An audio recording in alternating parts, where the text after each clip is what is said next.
All right, let's begin. Om ajïäna-timirändhasya jnanāञ्जन-ṣalākayā cakñur yena tasmai Shri Guruve namaha.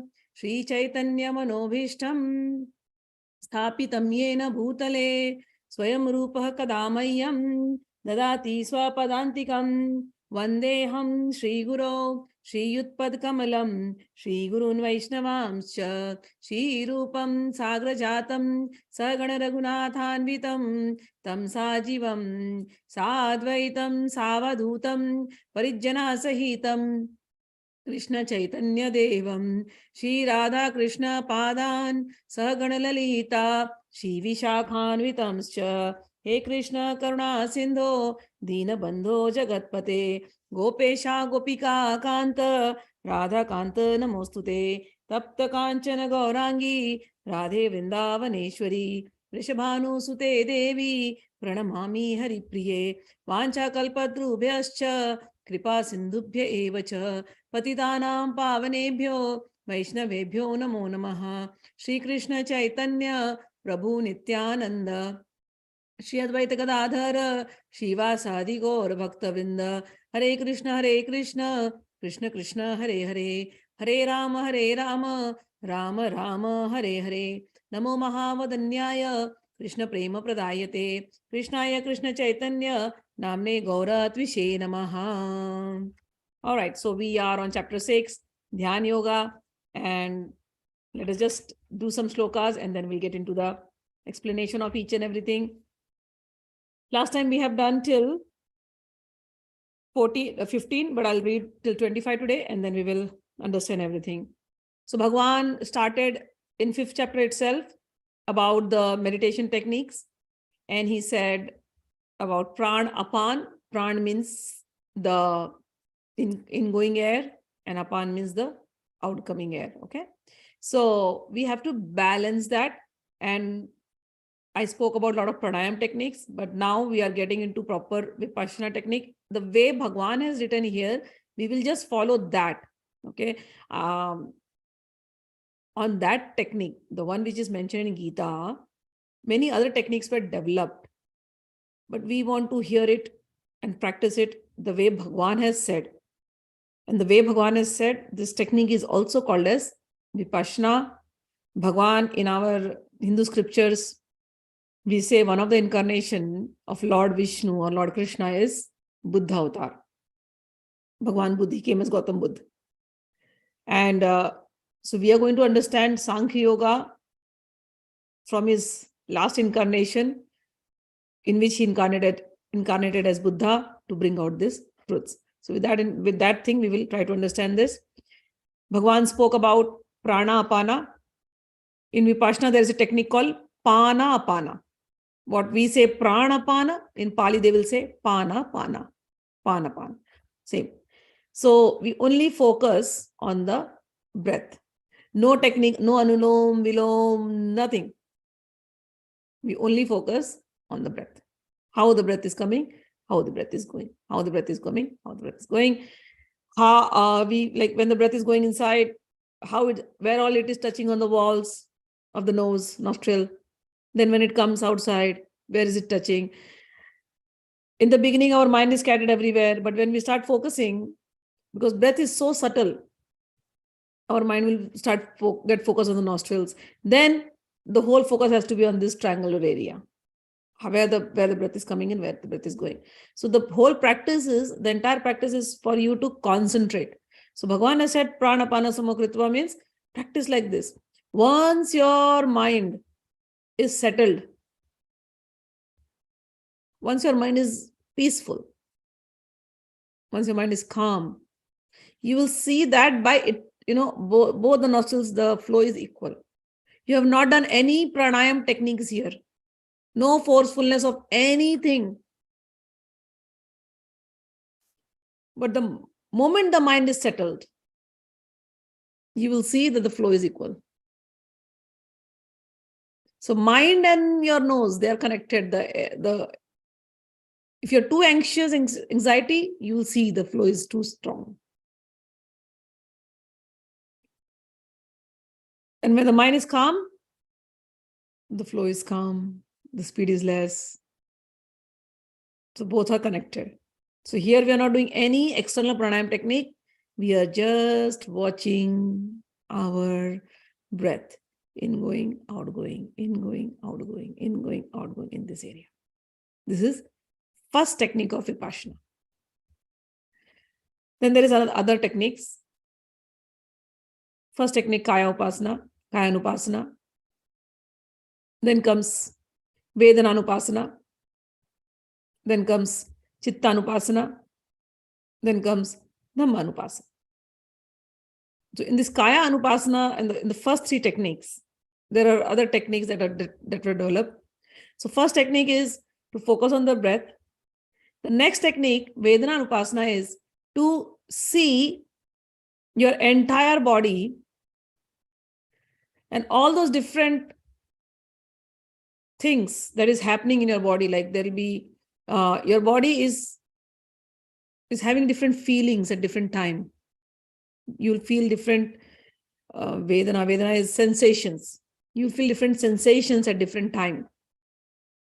So feeling the sensations of the body, that is the second step. In the beginning, it was very difficult for me, for most of the students. So there's one more technique that is employed even today. Not all Buddhist schools do this. Some Buddhist schools do it. Where I learned, this was one of the techniques and which I really liked it first time. And this was called as walking meditation. So in walking meditation, you just walk on, you go to the monastery and then you walk around the monastery. There was grass, there is land, there is concrete. So you can choose to walk. If you're walking on the concrete or on the grass or on wherever, on the road, your attention has to be fully on the walk, on your feet, on the touch of the feet with the ground. This was a practice given to us to feel the sensations of the body. Feel the sensation of the body. Vedana Anupasana. So I started doing that.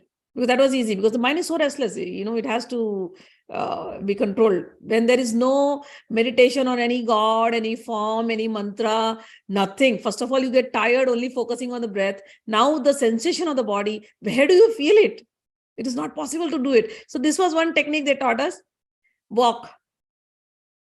And when you walk, you feel the touch of the floor with your feet, the sole of your feet. And I'm telling you, within like 10 minutes of walk, practice this, I could actually feel like there's some current. And this was not, you actually feel it. Because all your focus is right now on the feet. And you're walking on the earth, barefoot, by the way, barefoot. And you feel at every touch. And when you lift the leg, you feel a current going on. Similarly, another technique would be like you just feel the touch of the cloth on your hand. There is some feeling. And you just sit there. Another technique would be if the mind gets tired. Okay, how much time can you feel the touch? You change the position. You maybe just touch the fingers. Feel the touch of the fingers as long as you can. The entire exercise, different ways, again, Buddhist schools, different schools will have different techniques. This is what worked for me. I'm sharing what worked for me. I practice that even today. This one, because whenever the mind is restless, the easiest way to bring my mind to focus is breath or the touch. So if I'm sitting anywhere, I may hold my hand like this. I'm feeling the touch. Or just sit like this, feel the touch. Wherever. Why we feel it? One is to focus and to understand our body. The whole exercise is from the breath, you go and you understand yourself completely. When Bhagavan says we are Atma, we are soul,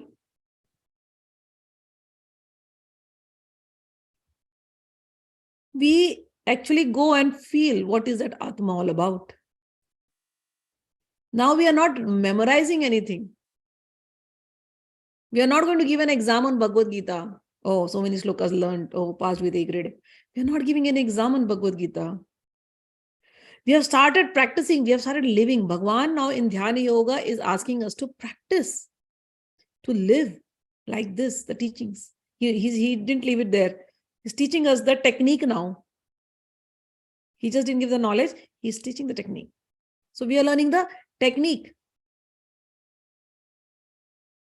So one of the most important thing is, Bhagavan said, if you remember, mind is your best friend, mind is your enemy. You have to know your mind. Where is this mind? We always say, oh, my mind is not in my control. I sit in meditation, I'm chanting Hare Krishna and my mind is going anywhere else. So we know our body is one thing and our mind is another thing. And beyond that, Bhagavan says you are Atma.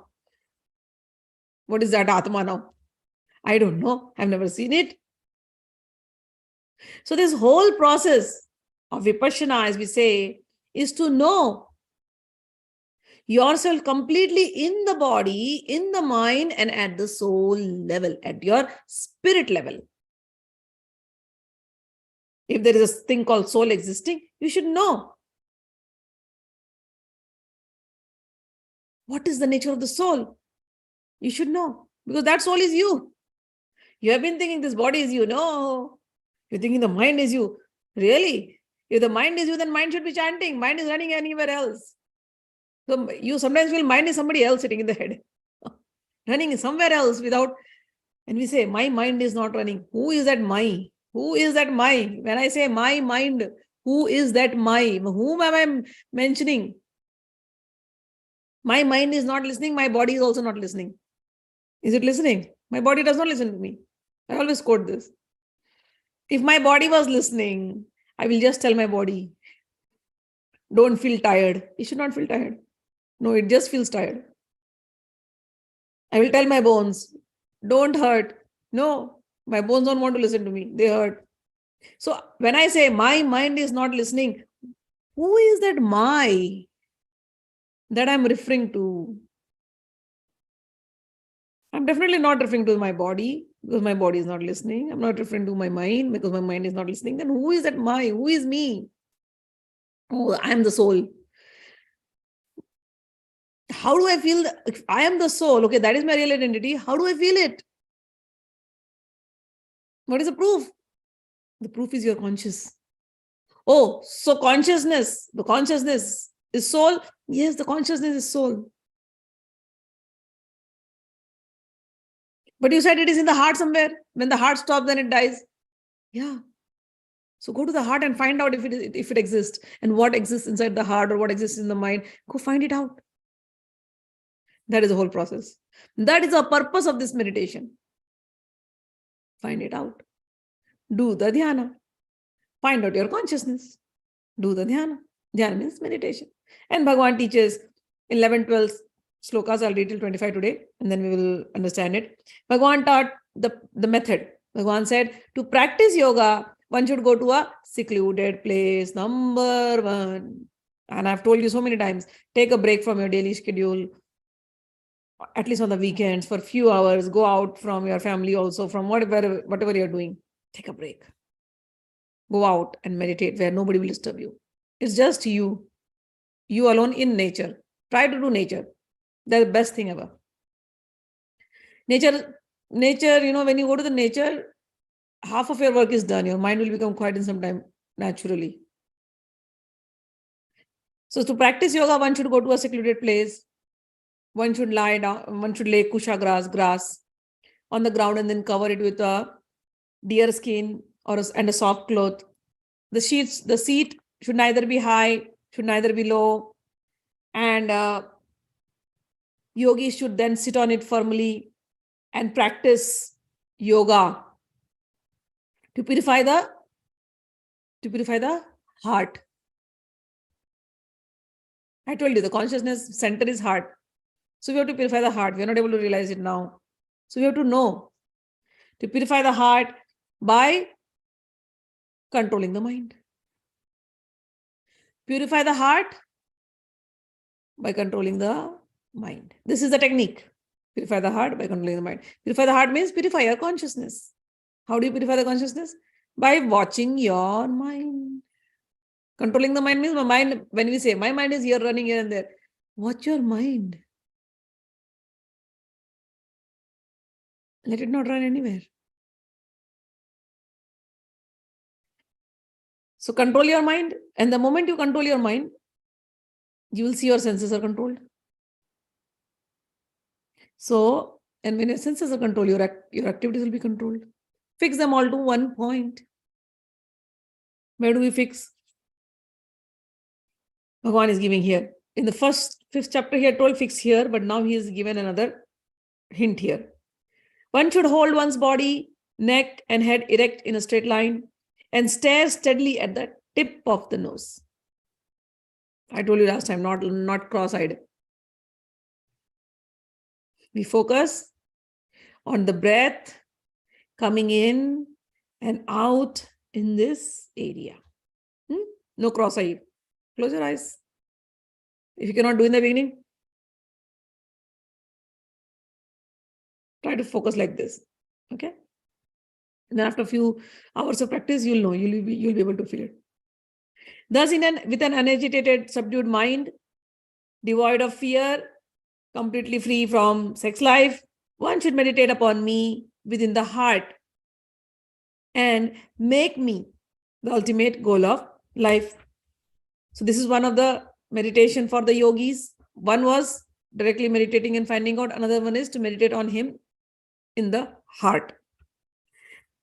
15th, he said, thus practicing constant control of the body, mind, and activities, the mystic transcendentalist, his mind and mind regulated, attains to the kingdom of God by cessation of material existence. There is no possibility of one's becoming a yogi. O Arjuna, if one eats too much or eats too little, sleeps too much or does not sleep enough.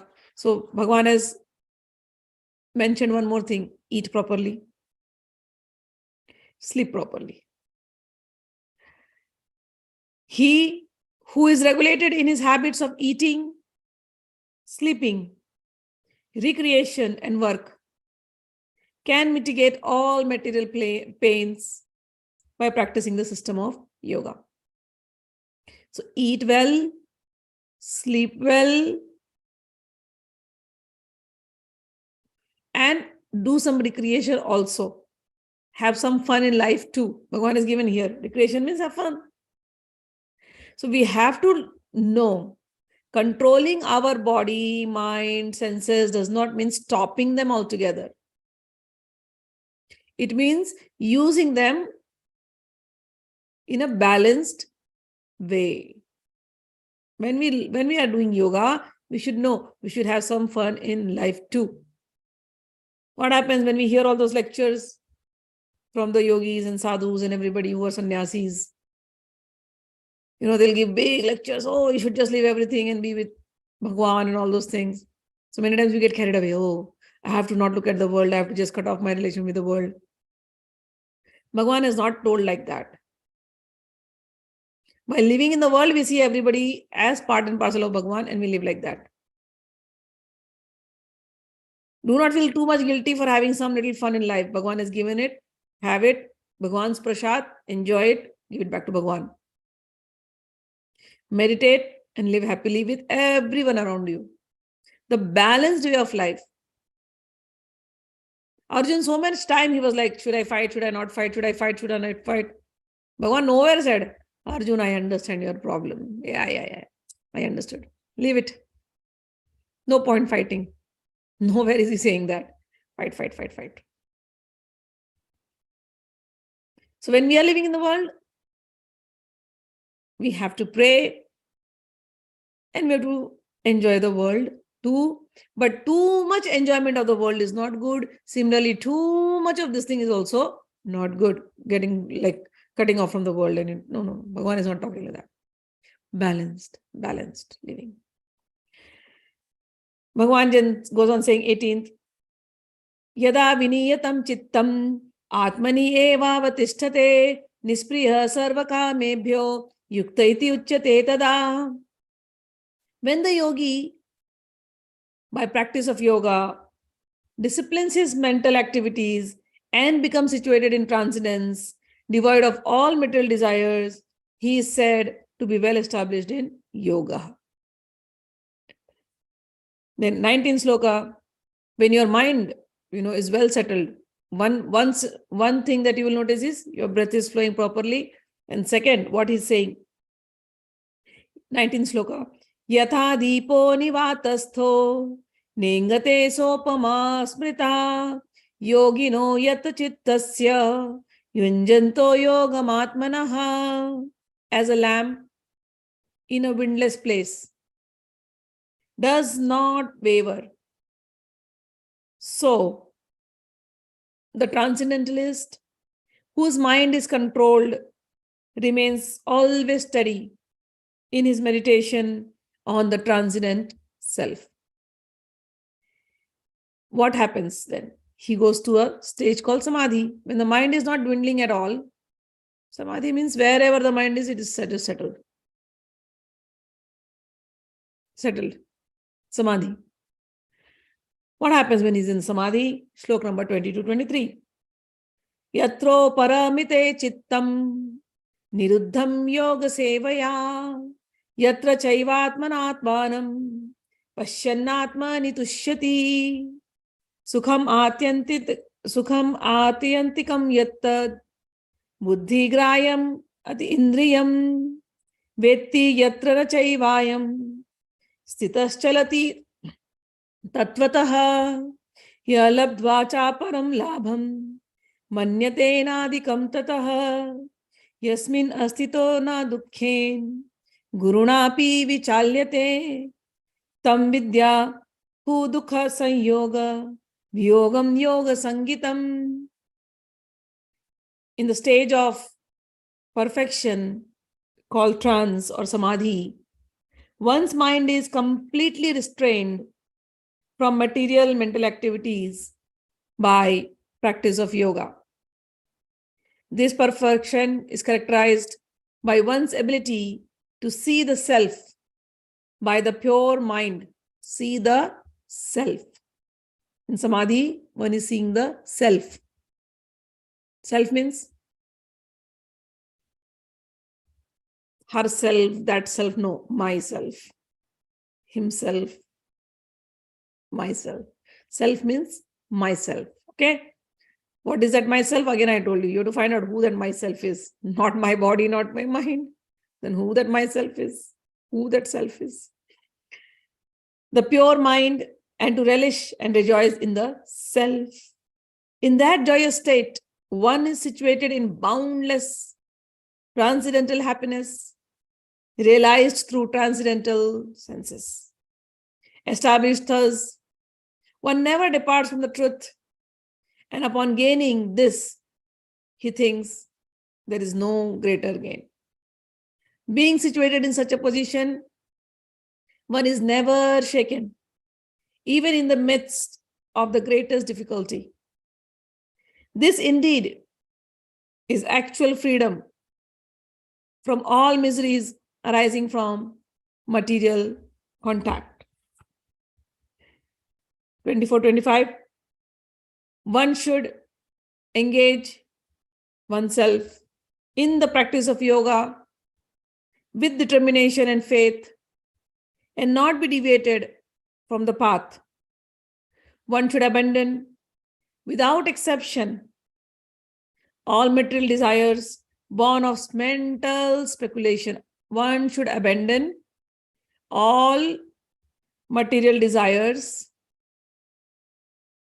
born of Mental speculation. We are going to understand mental speculation. And thus control all the senses on all the sides by the mind. Gradually, step by step, one should become situated in trance by means of intelligence, sustained by full conviction, and thus the mind should be fixed on the self alone and should think of nothing else. Shanai Shanaishir Parameda Buddhya Grihitya Atma Sanstham Manah Kritva Na Kinchidapi Chintayet. This is 25 Shloka. He has taken 3 names: Atma, Dhriti. Dhriti means Buddhi, and Mana. All the 3. That Atma is, since we are going from the path of Vipassana, that Atma means consciousness. As I told you, who is that myself? To say consciousness becomes very difficult for us to imagine because we are so used to seeing some entity. So that Atma's body is consciousness. Who are we? We are pure consciousness. Because the moment we say Atma, Paramatma, also there are 2 identities there, 2 entities. In this process of meditation, in the Vipassana, as it is written here in chapter 6, we are sitting down, we are meditating to know ourselves. And we are not taking any gods into picture anymore. We are just following our breath. And we are going to go and understand whatever that thing is, that Paramatma or Atma or whatever it is. How is it? It is situated in the heart. The center is heart. With the control of the senses, the mind, we will reach to that heart. And there Bhagwan is there in the form of consciousness, pure consciousness. We are pure consciousness. We realize that. So as I told you, first of all, we have to know, we have been talking for so long, consciousness, consciousness, consciousness. Where is that consciousness?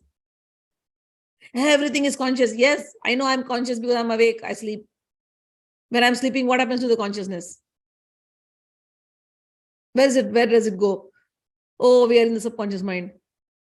What happens to the body when it is sleeping? What happens to the consciousness?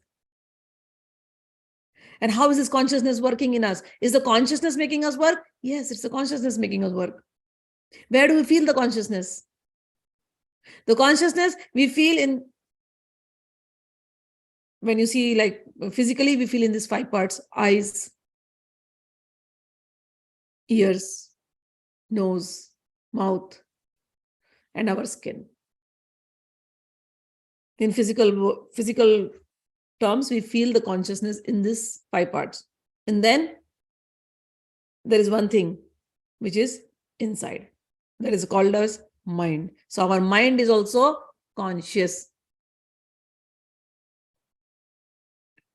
If there is no consciousness in the eyes, or the consciousness is less, you're blind or you're deaf. You can't hear. Eyes, you can't see. Consciousness is spread everywhere. Consciousness is what is making us live. When we say Atma is what is making us live, this Atma is consciousness.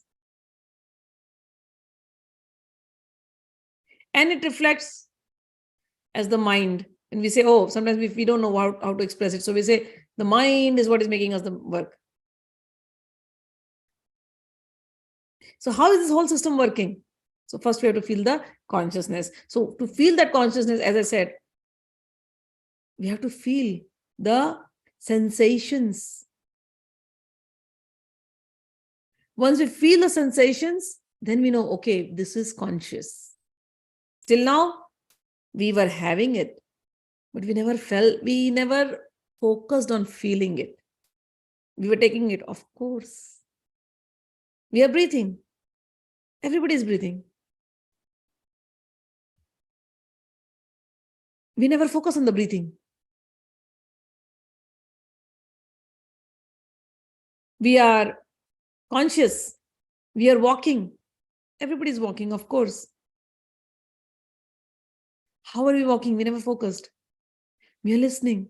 How are we listening? We never focused. So the whole exercise now starts. Focus on the self. That self is divided into three parts: the body, the mind, and the consciousness. So first we will focus on this body. How will we focus on this body? By focusing on all the sensations that is happening on the body. So we sit and meditate. We go to a place, we sit and meditate where there's no disturbance. We sit straight.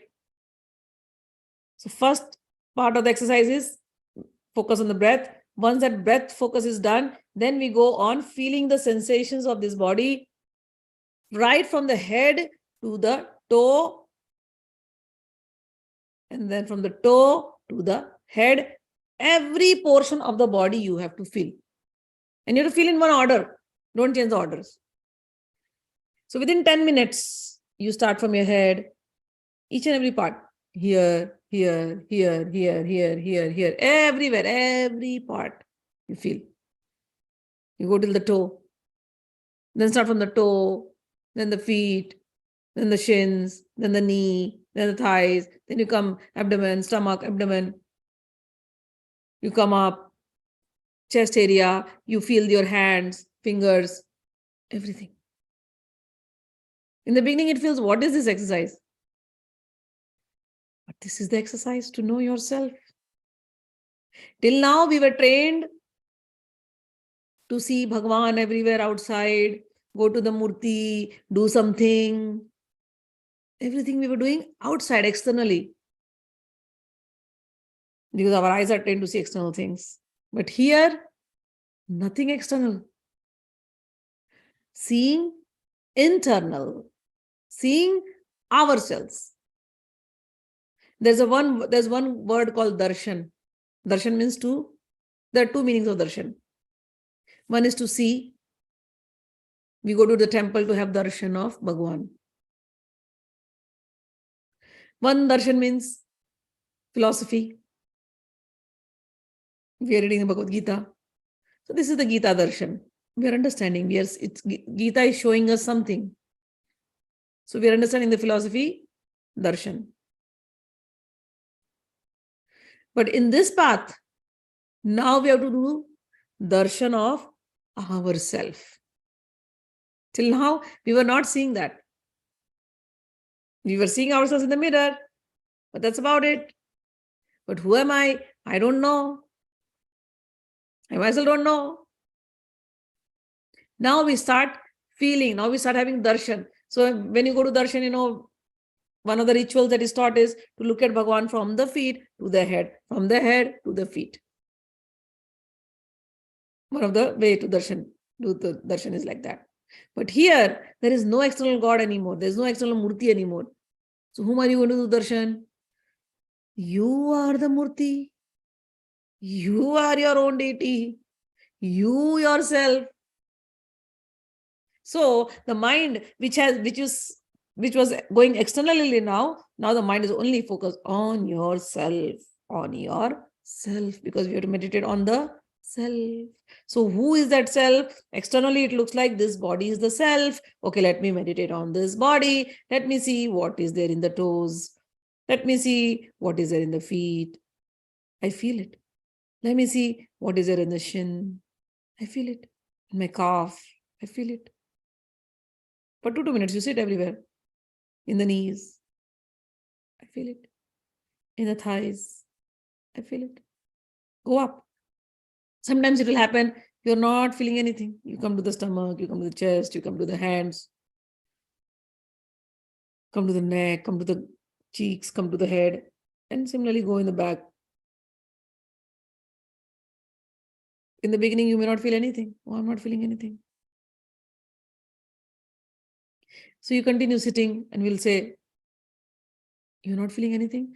No, I'm not feeling anything. Just focus, just be peaceful, see again. Yeah, but what am I supposed to see? I'm not feeling anything. You are getting restless, aren't you? Yeah, because what am I supposed to see in that meditation? No, you don't have to see anything. You have to feel yourself. But you are getting restless. Is that not a feeling? Is that not a feeling? I am getting restless. This is what you have to see. I am getting restless. You start from there. Everything. Oh, I'm sitting. I'm not feeling anything. Why? You came to your hand? Yes. Is there a tightness in your hand? Yeah, maybe. You're wearing something on your hand. Are you feeling the touch of the cloth? Yeah. So you felt something. Till now, of course, the cloth is there, the touch is there. What is there to feel? Because sometimes it so happens that when you are doing meditation, you want to feel something extraordinary. Something extraordinary because you are on the meditation path now. You have to feel something extraordinary. But here, you're not feeling extraordinary. You think, what is this? Feeling the touch of the cloth. But do you realize this is extraordinary? Till date, you had not focused on yourself. And from now, you're being asked to focus on yourself. Till date, you were thinking spiritual experience means something extraordinary. When I meditate, I'll sit and something in my eyes I will see. Something will happen. Some current, something, some flow of energy will happen. Some kundalini will rise, some heart chakra will rise, some sacral chakra will happen, something to the Manipur chakra, this, that, I felt the heat, da, da, da. Whatever you had read in books, whatever knowledge you borrowed from everywhere, whatever conditioning of the mind you grew up, you feel like now I'm meditating, now I'm focused, now I should get that. But here, the goal is not that. The goal is to realize the self. Realize the self. So what is that realize the self? So I have to go to the Atma. If there is an Atma, you will know. Atma, Paramatma. In our books, it was taught 400 Vishnu. We have to think on that. If that 400 Vishnu exists inside you, you will see. First know. First practice. First concentrate. Why are you so restless? You are restless to see something. And you think with this restless mind, you will see yourself. You are restless to get some extraordinary, some paranormal, some experience. With this restless mind, you will get that experience.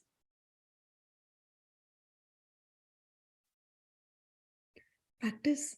Oh, but I was practicing on the breathing. No, so the mind is quiet now. How much argument is going on? And if there is no teacher, the argument will go on with the mind.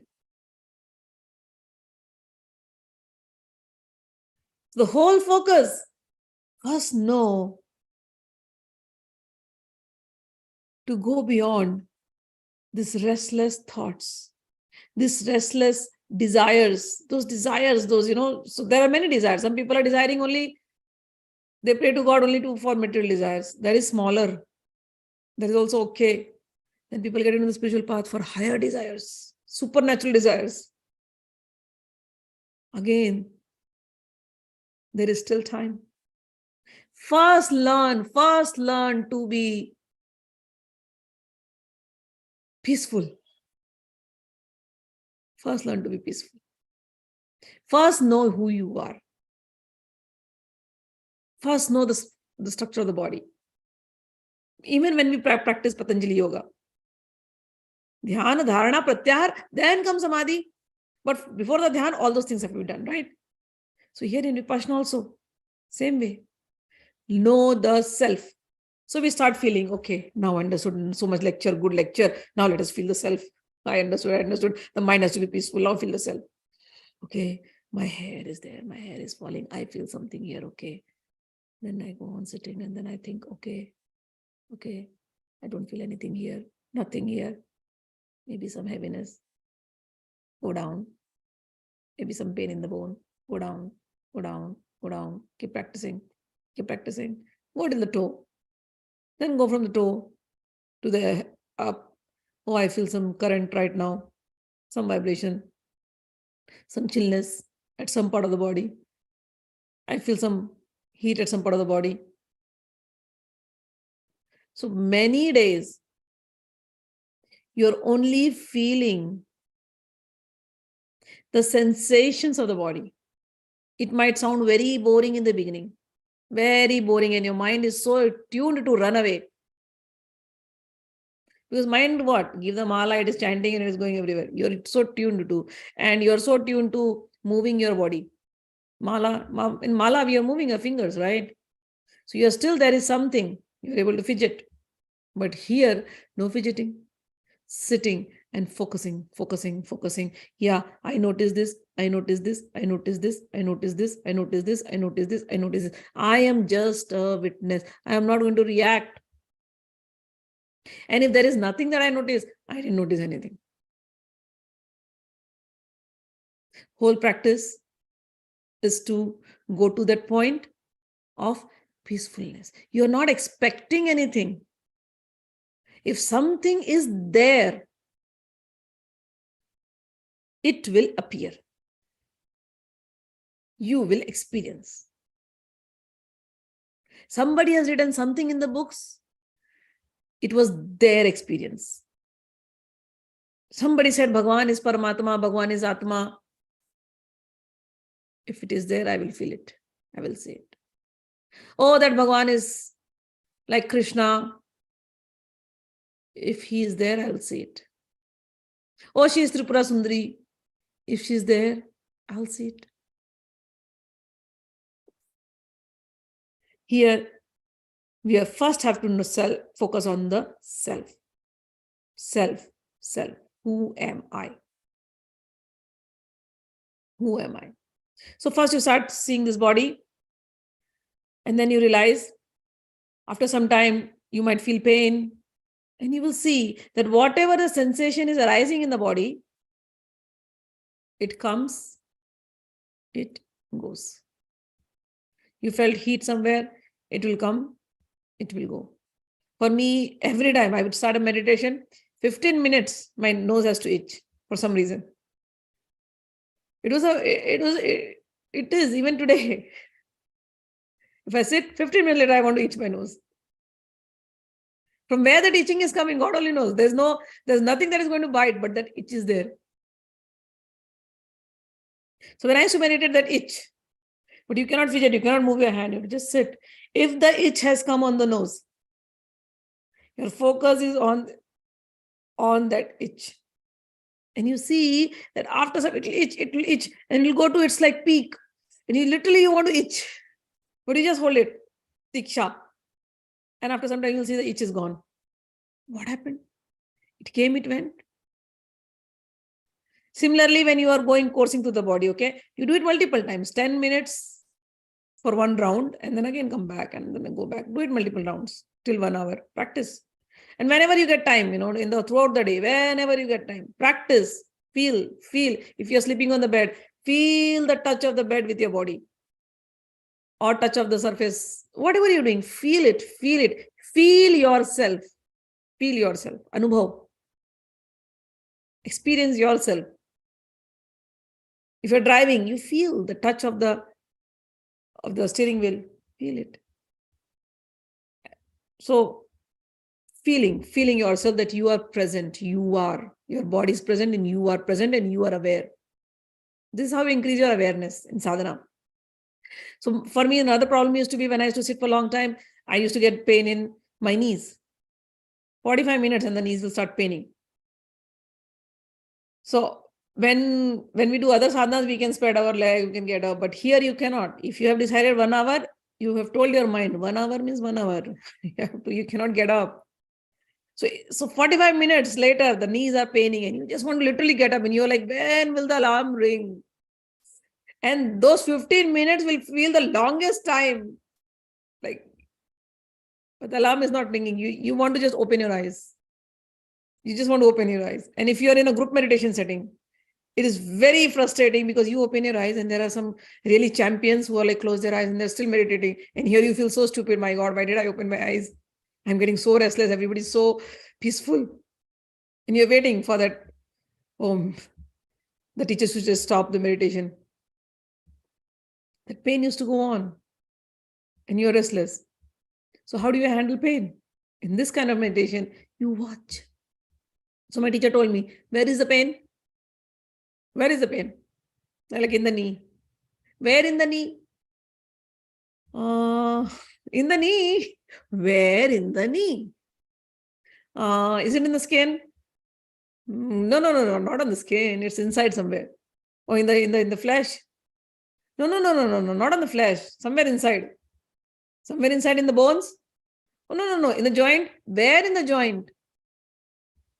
Where in the joint? The pain is there. So where? So he would say, watch the pain and find out where it is. And after today's session, tell me where the pain was.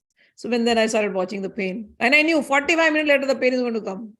And I'm waiting. Now the restlessness is when that 45 minutes will happen. See how the mind is. So restless. That today the pain will come and I will watch the pain. I will watch the pain. And 45 minutes, maybe half an hour also, that meditation, then the pain started coming. Till 45 minutes, you're feeling the pain is going to come now. The pain is going to come now. And then the pain comes. And then you're watching the pain. After some time, you see that the pain is just moving here and there. First, it was in the knees. Then it goes somewhere else.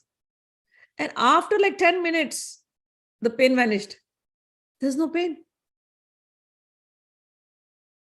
So that's the nature of the pain. It comes, it vanishes. Where is that pain? Where is the sensation of pain? That sensation of pain was stored in the mind somewhere. And the mind was so used to thinking or bringing it out after 45 minutes. That day it wanted to bring in 30 minutes. And probably it must have brought it also because I didn't see the watch. So the sensation of the pain was so deep-rooted in the mind that 45 minutes of meditation and the pain has to come. And the moment pain has to come, I have to get restless. How programmed we make ourselves. How programmed. This is us. This is the body. The body will have all these sensations which we were not noticing till now. But now, when we start meditating like this, all the sensations we are watching, all the sensations we look at as a witness, and we are not reacting. When I told you the sensation is in the mind, how did Buddha explain that? All the sensations, whether it is pleasure or whether it is pain, all the sensations are in the mind. This is what Buddha is teaching us. So, what happens? What happens? The whole process he explained. And that process starts with the mind. Mano pubangam madhamma, mano setha mano maya, manasache pasannena, bhasati va karoti va, tato nama sukham anveti chaya va anapayini. He said, mind. Mind is the Shrestha. Mind is the biggest thing. Mind is the greatest factor. Whatever you do, if you are doing it with happy mind, so that wherever you will go, that happiness will follow you. That goodness will follow you. And same way, if you are doing anything with the polluted mind, then you will see that polluted mind will only create pain, and pain will follow you everywhere. So mind is the source of pain. Mind is the source of happiness. Mind. So at this moment, when you think of painful things, you are creating painful situations at this moment. And what will happen? That cycle of pain will continue. That pain will not end. The cycle of pain will continue. Similarly, if at this moment, if you create a peaceful mind, then the cycle of that peace will continue. So mind is the one which is going to give you everything.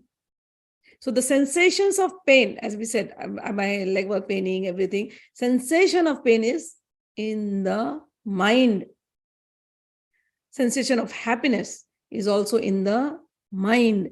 And happiness and pain are both temporary. Similarly, when we are living in the world, whatever experiences we go through, ups and downs of life, every experience, whether it is pleasurable or whether it is painful, it is temporary. It is temporary. So one has to train the mind. If you don't train the mind, if you always think negativity, if you're always in that negative vibes, thinking negative. See, these are big things, but I only say one thing to people. Mind is your own mind. Why do you want to think negative all the time? Why do you want to create nightmares? Oh, what will happen in the future? What will happen in the future? And your future, you always think that you're doomed. Why? Change the pattern. Always think of happy things. How is it possible? Really, by thinking all happy things will come? I'm like, then why do you believe that by thinking negative, all negative things will happen? If you believe that, then believe this. I believe at least whatever is going to happen in the future, I do not know. But at this moment, when I am happy and I fill my mind with happy thoughts, a happy thought could be something like, I'm just going to pack my bag and going to go to maybe say Antarctica and be with the penguins. It's just a happy thought. Whether it's going to happen or not, I don't know. But instead of thinking, oh my God, what do I do tomorrow if the stock markets fail or something just happens to the business? Oh my God, tomorrow what? Tomorrow if I fall sick, oh my God. At this moment, I have the two options. Either mentally I pack my bags and go to Antarctica and sit with the penguins and just have a nice time with them, or keep thinking, tomorrow will be so bad. Tomorrow will be so bad. What if? I only know one thing. With this bad situation right now, which is this bad mind, if I think like this, at this moment, I'm not living properly. And definitely, so this moment, what I lived with a bad thinking or not so good, not so happy thinking, my future will not be happy. But at this moment, if I'm living with a happy thinking, my future will be happy. This is what Bhagavan said. Idha tappati, pecha tappati, papakari ubhayata tappati, papam me katanti tappati, bhiyopati dugatim gato. He said, if your mind is always in that, he said, papakari means sinful tendencies. Sinful tendencies are those tendencies by which you are harming yourself. Simple. those thoughts by which you are harming yourself. If you harm yourself, you will harm others also. So if somebody is all the time only having sinful thoughts, sinful tendencies, he will suffer here, he will suffer in the future. And that cycle of suffering will continue. But someone who is happy now, idhanandati, pechanandati, katapanno bhayatha nandati, punnam ke katanti nandati, bhiyo nandati sugatim gato. If someone is happy at this moment, he will be happy the next moment. And because of his happiness, he will create a cycle of happiness in his life. And because of creating this cycle of happiness, sugatim gati, he will go in the right direction. So what is the source of this happiness and this misery? Mind. So one must know the mind. So it starts from watching the body. As I told you, I'm sitting in meditation. 45 minutes of meditation and you're restless. When will the meditation get over? When will I become free? Well, you were looking for liberation, right? You got into this path for moksha, nirvana, liberation. 45 minutes of meditation is over, and then when you are liberated, you feel like, wow, thank God, I'm liberated. How did you live in the mother's womb? 9 months, 10 months, packed up in that sack, amniotic sack, in that womb. And not only straight, you're like upside down. You can't even move your hand freely. You're tied in that bag. How you lived there? You come out. And then the kid starts crying. Why does it cry? It is unhappy. So when you were taking birth, when you were in your mother's womb, you were unhappy. That's unhappiness is called Dukh, painful state, Dukh. You were in pain, Dukh. When you were born, you were in Dukh, you started crying. Why did you start crying? Because till that time, mother was feeding you. Now you have to make an effort even to breathe. If the baby, newborn baby does not cry, the parents and everybody will get scared. Oh, he's not crying, he has to cry. And the doctor beats, make him cry. You are born with crying. And then you grow up. People are worried about you. Oh, you should not contact, they'll cover you up.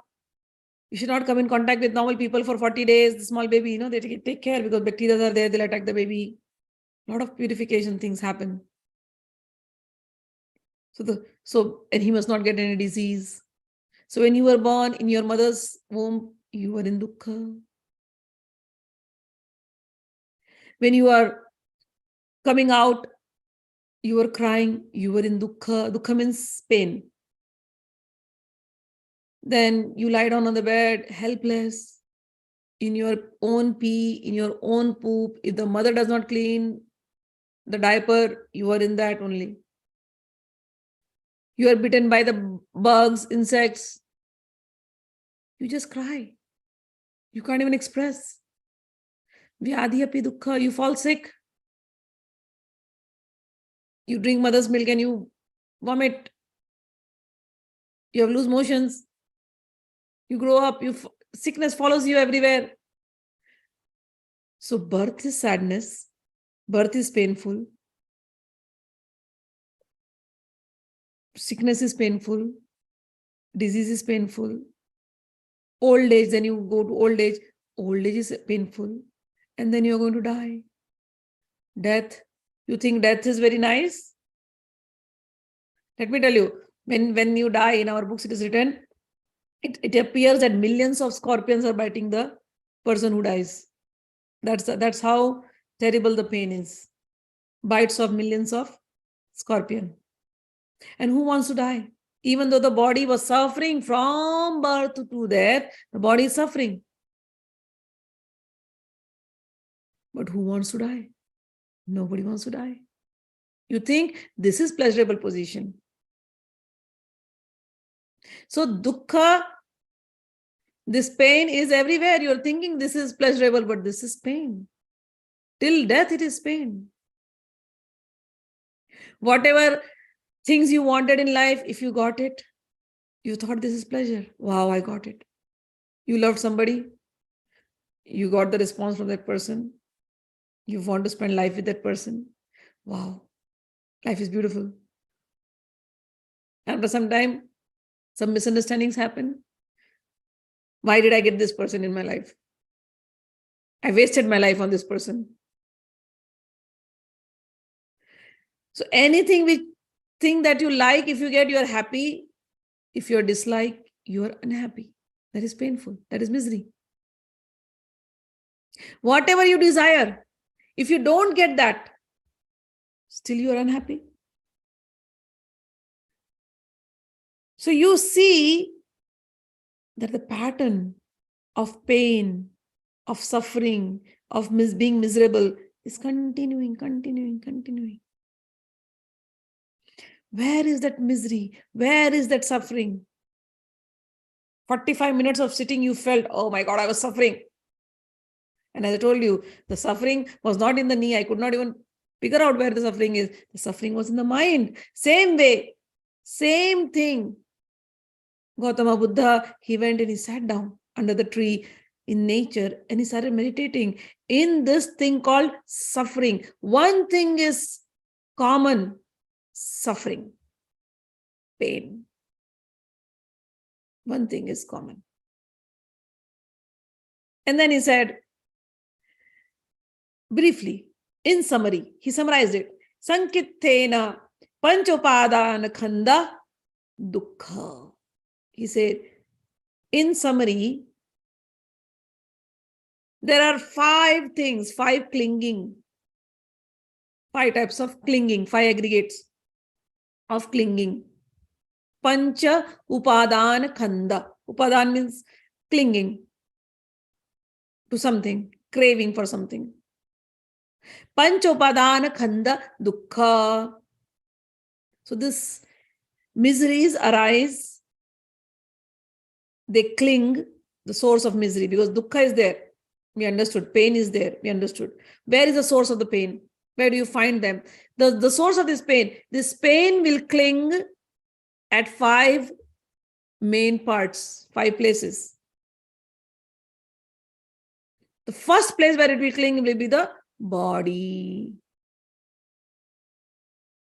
As you felt the pain, I told you the pain was there in the body. But the pain sensation, where is it? Actually in the mind. So next, if I felt it in my knee, how did I feel the pain? It was because my knee was conscious to feel the pain. So some consciousness around my skin made me feel the pain.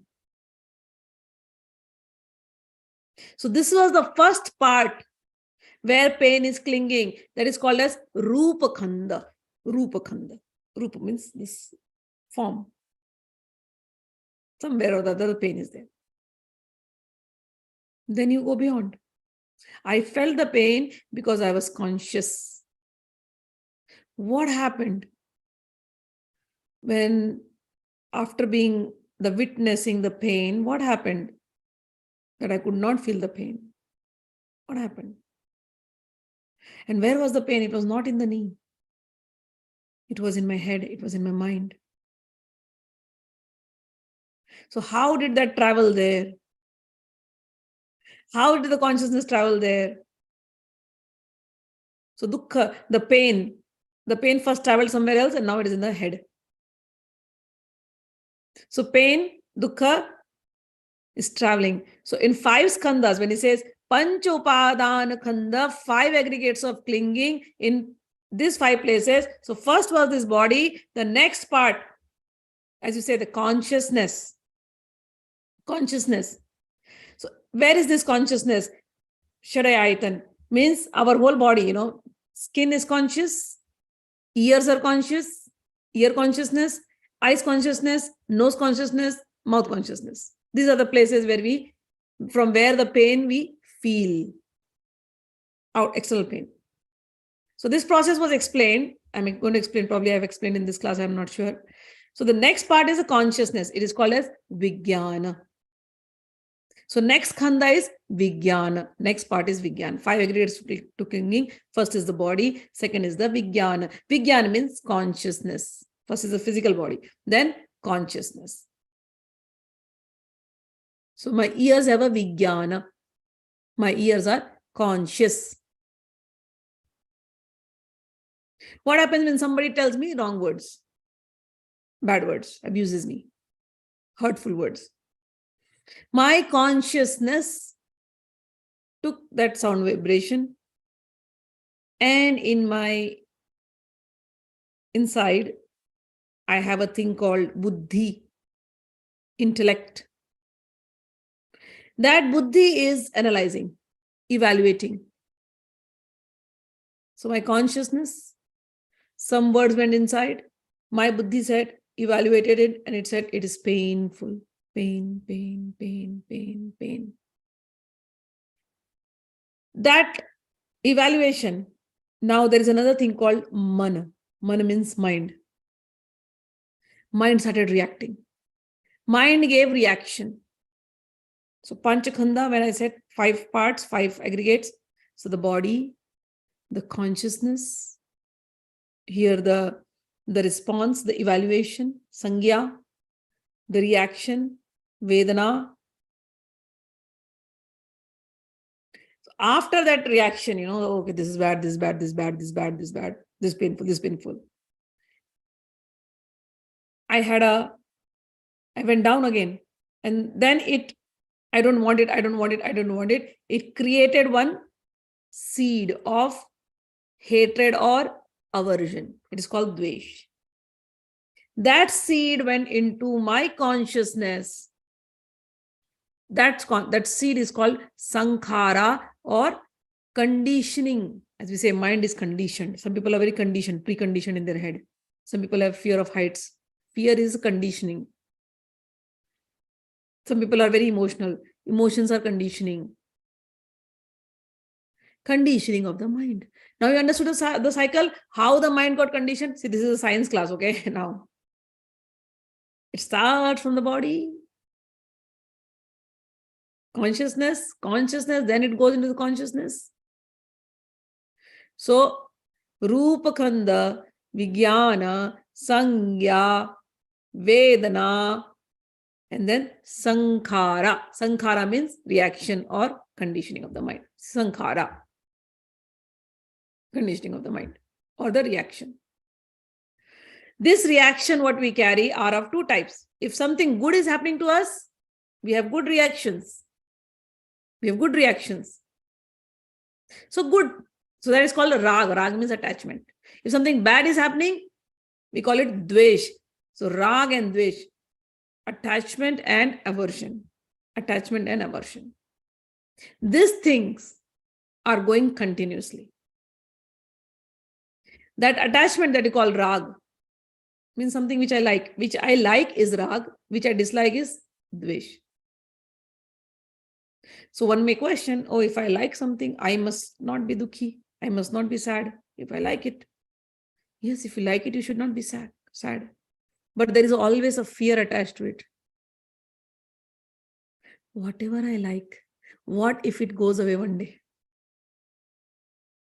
I have a beautiful home. What if it goes away one day? I have all this beautiful family. What if it goes away one day? I have this great husband who loves me. What if he falls for some other woman one day? I have great children. What if these children don't do well in their life? I have so much money. But what if something happens and decision happens and all the money goes away? I have a great body, but tomorrow if my body falls sick, all the money that I've saved will go away. So all that thing that you have liking for, you will notice that there is sadness attached to it. There is sadness attached to it. So why did we reach to this topic now? We started from our meditation, knowing the self. First exercise was knowing that I breathe. Second exercise was knowing all the pain and the happiness associated with the body. And now I've gone to the mind. Getting it? So myself realizing means myself I understood I'm the body. Then I know the process of the mind, how everything is happening and how I'm getting conditioned, why I'm feeling the pain and the happiness. Now I understood. So he said, all of this that you are experiencing in life is Dukh, pain. And he said there are 4 noble truths. One truth is pain is always there. Suffering is always there. But what you see is just an effect. Suffering is an effect, what you see, what you experience. This effect has a cause. So cause is always there. Some cause, because of some cause, you are feeling the effect somewhere. One must go to the cause. If you know the cause of the suffering, then the third noble truth comes. There is a solution to the suffering. Then the fourth noble truth comes. There is some way to eradicate that suffering. If somebody could reach to that, he will come out of suffering. The whole thing started from here. Why did Buddha practice all this? Because he saw. The question came into him. Who am I? Why did I take birth? Why did everybody take birth? And if everyone is suffering, if everyone is dying, will I also die one day? Dying is fine. But what will happen after dying? Why did we take birth? Why am I in this body? Why am I in this body? I felt the pain of the body, but the pain is in the mind. Why? From where that mind has come, from where that consciousness, what is happening here? So Buddha's question was, who am I? This is how all the spiritual quest begins. Athato Brahma Jigyasa. Who am I? Why have I come? How did I got in the body? What is my mind? What is consciousness? If I am the soul, how do I experience the soul? How do I experience my soul self? My spirit self. So this whole thing is started. So the meditation, time is already up. The meditation started from breathing. There's only one truth. Buddha said, I am not going to heal. It's not that he had not learned. Understand, Buddha's life is very amazing. You read his story. He was taught under best teachers. He was a prince. By birth, he was a prince. So he was taught Vedas, Rig Veda and all. Rig Veda is the oldest Veda. He was already taught Rig Veda. And whatever he is doing, okay, whatever he's understanding, whatever he did later on, are mentioned in the Rig Vedas. But what happens? People read, we think Vedas are books to be read. But no. Buddha realized later that whatever was read had to be experienced. Whatever we are reading in the Gita has to be experienced. So Buddha learned with the best of the teachers. He was a prince. But learning, mere learning is not going to satisfy you. Everybody's learning, everybody's seeing death every day. For Buddha, it was a changing moment. Changing moment. His father protected him. When he was born, there was a prophecy that either he'll become a great king or he will become a mendicant. He'll become a monk. He will leave everything. So his father was like, no, he has to become a king. So his father created a quarantine zone. Now, since COVID happened, we know what is quarantine. His father created a quarantine zone where all the sick people or people who are dying, they'll be quarantined there. And Siddharth, his name was Siddharth. Siddharth, the prince, should not see any misery, any sadness, any death, any disease anywhere. This was what his father did. And his father arranged everything that he is lost, in the luxuries of life. But along with that, he was being taught. Obviously, in those times, everything was being taught. Spiritual teaching training was given. But the teachings he did, everybody else did. But the day he saw suffering, he saw a diseased person, he saw a dying person, the question arises in his head, am I going to die too? Where did I come from? How did I take birth? And then from there he went to teachers and teachers and teachers, and then finally he sat down. Teaching is always there. The gurus can only teach. The teaching is in the Gita. But the experience, you have to do. You have to walk on the path. Nobody else will walk for you. You have to walk on the path. You have to understand things as it is. You have to see things as it is. Whatever is written, you have to experience as it is. Buddha was called Tathagat. Tathagat means the one who walks on the path and experiences things as they are in absolute truth. The reality, it was not mere word and for him who experienced reality. So for us, when we are reading, now I'll end the class, there's so much in this, such a beautiful chapter 6. The teaching which Buddha gave, Tume hi kicham matapam akhataro tathagata pati panna pamokhanti chayino marabandhana. He said, you alone will have to walk on the path.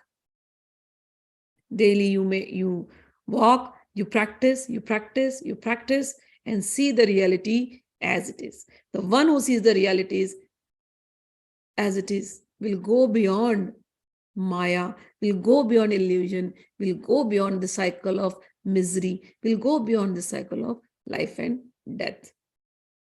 That person is called Tathagata. Tatha means who walked on this path. But who is not the person who is just dreaming. No. At this moment, what you are realizing, that person is Tathagat. The one who has realized.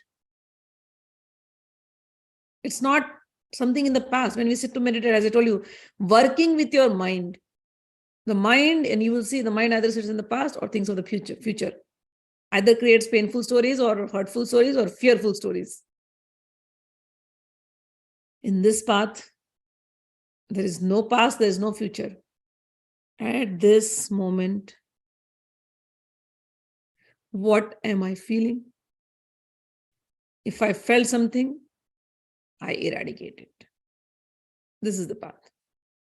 So it takes hard work, but then yes, by the teachings of Gita, and again, next classes, I will open it up more meditation techniques and more teachings of Buddha so that we're able to connect. So for now, I will end up the class. Let me see your questions or maybe comments, and then we'll just end it up. Okay, tomorrow and after tomorrow, no class, just letting you know, okay? We'll meet on next Thursday for English class. Light and sound show. Ma, I had a lingering question from the Hindi session. Can the deep-rooted sanskaras be cleansed by their emergence during sadhana only, or is it possible to eliminate them to the development of strong sanskars of devotion to Bhagwan? When you refer to chitta ki safai karni hai, Does it simply mean becoming aware of the sanskars during sadhana only? Or can new sanskars, such as constantly keeping your mind on Bhagavan, overpower and free us from negative sanskars over time? I'm asking this because many times we don't even remember the cause of strong negative sanskaras, but they are still deep-rooted in the subconscious mind. Yes, there are only two paths, as I told you. This path, when we are doing here, we have to work hard ourselves on every sanskar. But when we are in bhakti path, over time, they get eradicated by themselves, over time. But again, bhakti, as you will understand from Gita, that bhakti is very different. It is not just ritualistic, just rituals or sadhana. It is not like that. In Gita also, as we go to chapter 12, Bhagavan will keep talking about these things. Like, he will talk about kshama, forgiving. So when we are forgiving people, what are we doing? We are removing our sanskaras. Why will you do kshama? In bhakti, what we do, why will I do forgive people? Because the teaching that is given to us is, you see God in everybody. God created everyone. The way God created you, God created them also. If you are the part and parcel of God, they are also part and parcel of God. So if you say you love God, then how can you hate anybody else? So that is how we develop. In bhakti, also we have to consciously develop it. Forgive people. Do not harbor hatred for anything. In Bhakta does not complain.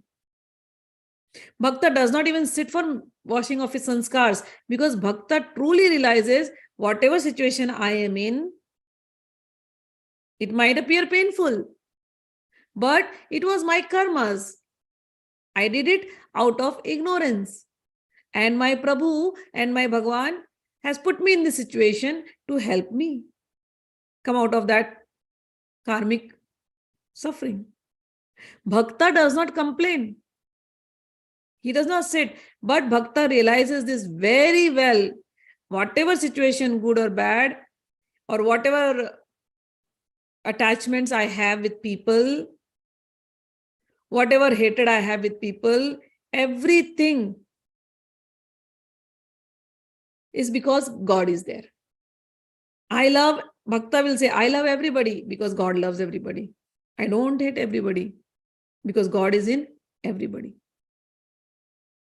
If my body is suffering, yes, I might have done something ignorantly, and that is why this prasada God has given me.